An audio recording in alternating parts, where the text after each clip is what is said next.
So foods to avoid, and I have like in parentheses, we think, because as I mentioned before, there's been some anecdotal evidence and there's been some associations, but it's not cause and effect. So I can't say, if you avoid these, you will have this, but this is kind of what we think and it's what's been shown.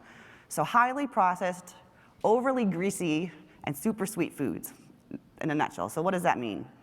No fun. Yeah, I know. Exactly. That's what tastes so good. All those things taste. But Jason will show you that things can taste good and delicious without some of those things. And there's so many things out there to balance out what you have taken away. So I'll try and help with that. But sugar in general is, what it is chemically is glucose, fructose. Those are two sugars that come together and they make table sugar. And then high fructose corn syrup is two other things. It's very high in fructose with the corn. So those are things that aren't good. Specifically, the sugar and high fructose corn syrup that you get from sodas and juices and really sweet desserts. Some people say, well, fruit has fructose and you just told me to eat fruit. Well, yes, it does have fructose. And so fructose isn't the enemy, but the amount of fructose, which is the natural sugar in fruit, is low. And it has so many other things that balance it out that are good for you that it doesn't have that same effect. It has fiber, it has vitamins and nutrients. So the sugar that's in other processed food is what I'm focusing on, that you should minimize. Don't have to completely take it out, but that should be minimized. And also, when you eat foods high in sugar, you tend to overeat, and that could cause being overweight, which just by being overweight can cause more inflammation. All right, so that's one thing to try and avoid. And then trans fats, also called partially hydrogenated oils. That's usually what you see on a food label. These are awful. I would just say don't eat those at all. These are something that was chemically made, synthetically made to make foods have longer shelf life, like margarine. They took an oil and they added some chemistry to it, and it made it, rather than being liquid oil, they made it hard and kind of like butter. So it's synthetic, and there's nothing good about it. So that trans fats and partially hydrogenated oils are something I would, if at all possible, you could avoid. Now, there are some naturally present trans fats in dairies and meats, and those haven't been associated with changing your inflammation markers. Again, I think it's kind of similar to the fruit, that they're natural, they're in small amounts, and the benefit of the food outweighs that, so that's okay. Okay, so vegetable oils. I'm not saying to avoid all vegetable oils, but just be picky and vary them.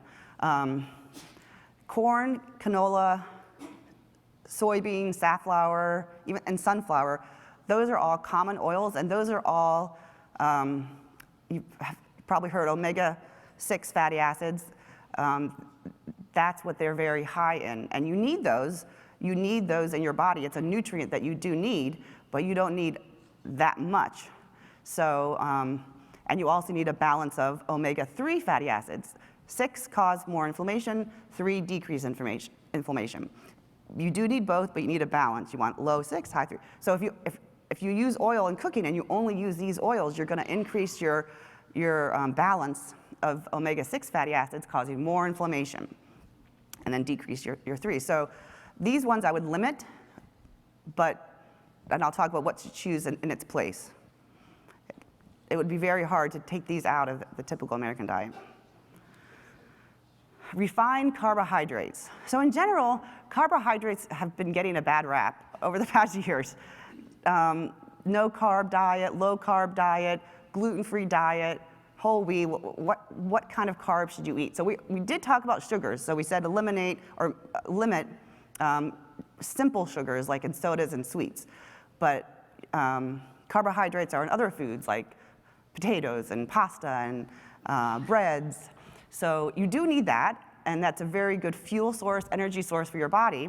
But again, going back to minimal processing, you want it to be whole and minimal processing. Processing takes away the fiber, processing takes away some of the nutrients. So you want to decrease that. But most carbs are okay on this anti-inflammatory diet, and gluten is okay. Now, gluten is controversial because some people swear that taking gluten out of their diet makes them feel better, and that could be true.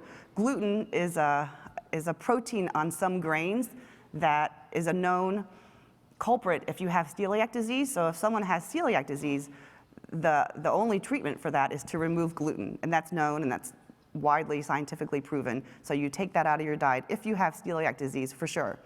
If you don't have celiac disease, removing gluten may or may not help symptoms or inflammation. So the current recommendation is that you don't have to remove gluten from your diet to make it more anti-inflammatory. So carbs are good. And then processed meats. Again, that word processed is there.